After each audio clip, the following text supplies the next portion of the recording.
मुंबई से 110 किलोमीटर दूर PMC bank के मुख्य आरोपी राकेश और सारंग का आलीशान बंगला है और इसी आलीशान बंगले में रोजाना पार्टियां भी होती हैं। न्यूज नेशन संवाददाता विकास श्रीवास्तव की एक्सक्लूसिव रिपोर्ट आपको दिखाते हैं। मुंबई से 110 किलोमीटर दूर अलीबाग का यह है आवास बीच और इस आवास बीच से महज कुछ मीटरों की दूरी पर यहां मौजूद है पीएमसी बैंक घोटाले के मुख्य आरोपी और एचडीआईएल के डायरेक्टर राकेश वधावन का वो बंगला जिस पर ईडी ने कार्रवाई की है। और ये बंगला दरअसल तस्दीक करता है कि किस तरीके से राकेश वधावन एक सर्व सुविधा संपन्न जीवन जिया करते थे, क्योंकि ये बंगला जो कि तकरीबन 2.5 एकड़ में फैला हुआ है, बताया जाता है कि इस पॉश बंगले में 22 कमरे हैं और जिसमें कई ड्राइंग रूम्स हैं, लिविंग रूम्स हैं और इसके अलावा बेडरूम हैं, एक बड़ा सा स्विमिंग पूल भी है। और इसके बारे में जो सबसे महत्वपूर्ण बात कही जाती है वो ये कि ये कई बॉलीवुड पर्सनालिटीज़ का वीकेंड डेस्टिनेशन हुआ करता था। मतलब सप्ताहांत कुछ बॉलीवुड की हस्तियां दरअसल इस बंगले पर आकर पार्टियां किया करती थीं, महफिलें होती थीं, यहाँ पर मौज मजा मस्ती का दौर चला करता था और इसमें एक दो नहीं बल्कि दर्जन भर से ज़्यादा बॉलीवुड हस्तियों का नाम शामिल है। तो ये वो ठिकाना है मुंबई से 110 किलोमीटर दूर अलीबाग के एक बीच के किनारे बने इस फार्म हाउस पर, जहां पर बॉलीवुड हस्तियां अक्सर आया करती थीं और ये बंगला बन चुका था उनका favourite weekend destination. Video journalist Kamesh के साथ विकास श्रीवास्तव, न्यूज नेशन, अली। शनिवार को ईडी के अफसर जब राकेश वधावन के अलीबाग के इस बंगले पर पहुंचे तो इस बंगले के भीतर की भव्यता को देखकर वो खुद भी आश्चर्यचकित थे, क्योंकि 2.5 एकड़ में फैले इस बंगले में ऐशो आराम की वो सभी चीज़ें थीं जिसका एक आम आदमी महज ख्वाब देख सकता है। और तो और ईडी ने अपनी कार्रवाई को आगे बढ़ाते हुए इस बंगले के भीतर जो भी चीज़ें थीं जो कि जब्त की जा सकती थीं, जिनके बारे में शक था कि वधावन ने अपने गलत तरीके से कमाए हुए पैसों से खरीदी है, उन्हें जब्त करने का काम इस बंगले के भीतर हुआ है, जिसमें कई लग्जरी गाड़ियां, इसके अलावा 2 गोल्फ कार्ट जो कि गोल्फ कोर्स में एक जगह से दूसरी जगह जाने के लिए इस्तेमाल होती हैं, और इन सबसे बढ़कर एक प्राइवेट स्पीड बोट भी जो है वो ईडी ने जब्त की है। वो प्राइवेट स्पीड बोट दरअसल यहाँ पर एक जेट्टी पर पार्क होती थी। ये प्राइवेट जेट्टी दरअसल उसी मकसद से बनाई गई थी ताकि वो स्पीड बोट जो है यहाँ पर पार्क की जा सके। हम आपको बता दें कि मुंबई से इस बंगले की दूरी जो कि अलीबाग में है, सड़क मार्ग से 3 से 3.5 घंटे में तय की जाती है, जबकि अगर यही जगह पर हम समुद्र के रास्ते आएँ तो ये दूरी जो है महज 45 से 50 मिनट की बन जाती है। और इसी वजह से वधावन परिवार ने एक प्राइवेट स्पीड बोट भी यहाँ पर रखा हुआ था, खरीदा हुआ था, उसे भी ईडी ने जब्त कर लिया है। यहाँ से वो लोग समुद्र किनारे आते थे और यहाँ से चलकर फिर अपने बंगले तक पहुँचते थे। और बंगले के भीतर भी महफिलें हुआ करती थीं। इसके अलावा कई ड्राइंग रूम, लिविंग रूम और पार्टी लॉन्स इस बंगले के भीतर हैं। वो बात अलग है कि इस समय जब हम यहाँ पर पहुँचे हैं तो यहाँ पर कुछ सिक्योरिटी गार्ड बिठा दिए गए हैं जो हमें अंदर जाने की इजाज़त नहीं दे रहे हैं, क्योंकि इन पर इनके मालिकों का दबाव है।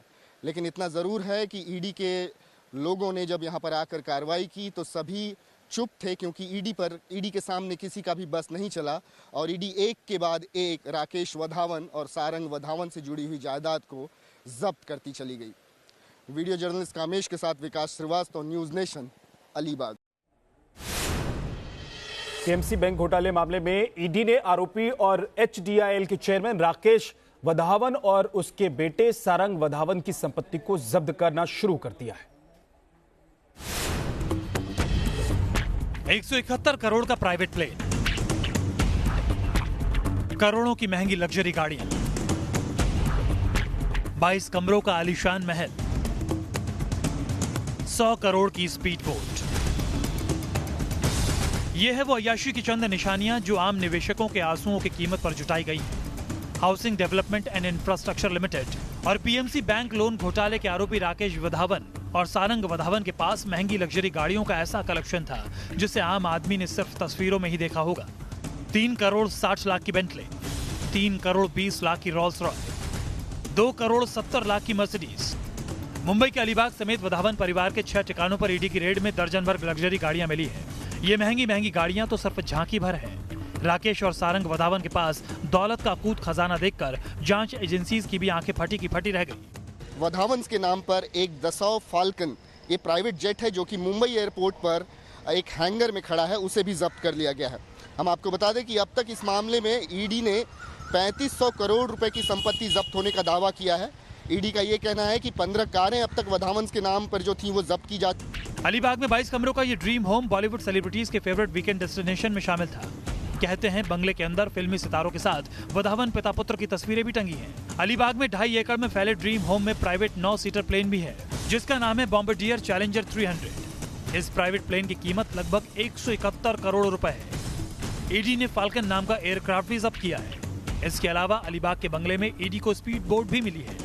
सड़क के रास्ते मुंबई से अलीबाग के घर तक पहुंचने में 3 घंटे लगते हैं, जबकि समंदर के रास्ते इस स्पीड बोट से सिर्फ 45 मिनट लगते हैं। इस स्पीड बोट की कीमत भी करोड़ों में है। जांच अधिकारियों ने अब तक वधावन पिता पुत्र की 4000 करोड़ रुपए से ज्यादा की चल अचल संपत्ति, शेयर्स और डीमैट खाते अटैच किए हैं।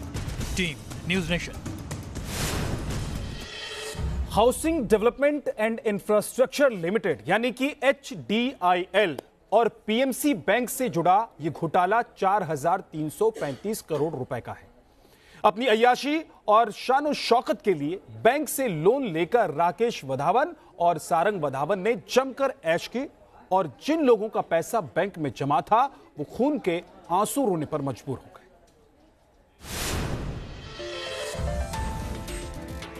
एक बैंक के हजारों ग्राहक सड़कों पर इस तरह आने को इसलिए मजबूर हो गए क्योंकि जिस बैंक पर इन्होंने भरोसा किया था उसी बैंक ने नॉन परफॉर्मिंग एसेट और लोन से जुड़ी गलत जानकारी आरबीआई को दी। पीएमसी बैंक के अधिकारियों ने वधावन की खस्ताहाल कंपनी HDIL के टॉप अधिकारियों के निजी खातों में सीधे 2000 करोड़ रुपए ट्रांसफर कर दिए। ट्रांसफर की हुई ये रकम HDIL को लोन के नाम पर मंजूर की गई थी। यही नहीं, बैंक ने आरबीआई को मार्च 2018 में जिन लोन अकाउंट्स की डिटेल्स दी थी उनमें से ज्यादातर या तो मर चुके थे या फिर ऐसे लोगों के नाम थे जो खाता बंद करा चुके थे। पीएमसी बैंक के अधिकारियों ने फर्जी दस्तावेजों के जरिए 44 सीक्रेट अकाउंट खोल रखे थे। HDIL को बैंक से जो लोन दिए गए वो सारी रकम बाद में NPA में बदल गई और बैंक हजारों करोड़ रुपए के घोटाले में फंस गया। इस मामले में ईडी काफी सख्त नजर आ रही है। ईडी का शक है कि जो घोटाला हुआ है इसमें बड़े पैमाने पर पैसा जो है विदेशों में भी भेजा गया है, मनी लॉन्ड्रिंग हुई है और इसी की जांच करने के सिलसिले में पुलिस ईडी जो है ये जब्तियां जो है वो कर रही है। बड़े स्कैम का शिकार हुई पीएमसी बैंक में चंडीगढ़ के कई गुरुद्वारों का पैसा भी फंस गया है। गुरुद्वारा कमेटियों ने लगभग 100 करोड़ रुपए बैंक की शाखाओं में जमा कराए थे। आरबीआई की तरफ से हर दिन 25,000 रुपए निकालने की बाध्यता है, जिससे गुरुद्वारों को 550वें प्रकाश पर्व का आयोजन करने में बड़ी दिक्कतें आ रही हैं। आरबीआई की अग्रिम मंजूरी के बिना लोन और किसी भी प्रकार का निवेश करने, फ्रेश डिपॉजिट स्वीकार करने पर रोक लगा दी गई है, जिससे ग्राहकों और व्यापारियों में खासी नाराजगी है। मुंबई पुलिस की इकोनॉमिक ऑफेंस विंग ने पीएमसी बैंक के एक्स चेयरमैन वरियाम सिंह और अब निलंबित हो चुके मैनेजिंग डायरेक्टर जॉय थॉमस के खिलाफ FIR दर्ज करके कार्रवाई शुरू कर दी। वरियाम सिंह को शनिवार को अरेस्ट किया गया, जबकि मैनेजिंग डायरेक्टर जॉय थॉमस पहले ही 12 दिनों की न्यायिक हिरासत में भेजे जा चुके हैं। Team news nation.